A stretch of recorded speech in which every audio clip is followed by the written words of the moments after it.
میرا اللہ کچھ کہہ رہا ہے، سنو۔ اللہ کہہ رہا ہے اگر تم میری مان کر زندگی گزار لے گئے، اگر تم دکان پر بیٹھے ہو میری مان رہے ہو،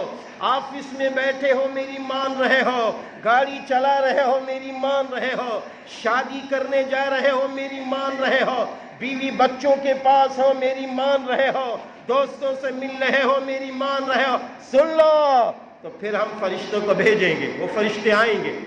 معلوم کیا کہیں گے؟ اللہ تخاف، تم خوف نہ کرو، تم آگے کا خوف نہ کرو، بالکل خوف نہ کرو، قبر میں کیا ہوگا، حشر میں کیا ہوگا، آخرت میں کیا ہوگا، یہ سب خوف چھوڑو، مت کرو خوف۔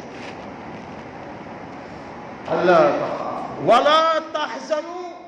اور غم بھی نہ کرو کہ تمہارے بچوں کا کیا ہوگا، تمہاری بیوی کا کیا ہوگا، تمہارے گھر والوں کا کیا ہوگا۔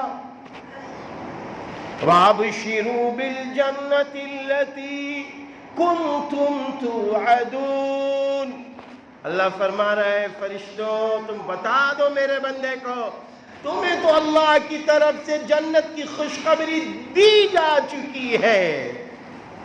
ہاں ہاں، جس راستے پہ تم چل کے جا رہے ہو تمہارے بیٹے بھی اسی راستے پہ چلیں گے، جس راستے پہ چل کے تم نکل رہے ہو تمہاری بیوی بھی اسی راستے پہ چل کے آئے گی، جس راستے سے چل کر تم نے اللہ کو راضی کیا ہے تمہاری بیوی نے دیکھا تم نے اللہ کو راضی کیا، تمہارے بچوں نے دیکھا تم نے اللہ کو راضی کیا، تمہارے رشتہ داروں نے دیکھا تم نے اللہ کو راضی کیا، تمہارے اعزا اقربا نے دیکھا تم نے اللہ کو راضی کیا ہے، اما تم تو اللہ کو راضی کر کے جا رہے ہو، تم ان کا غم نہ کرو، آگے کی فکر نہ لو، آگے کا خوف نہ لو۔ اللہ اکبر، موت کے وقت یہ نغمے سنا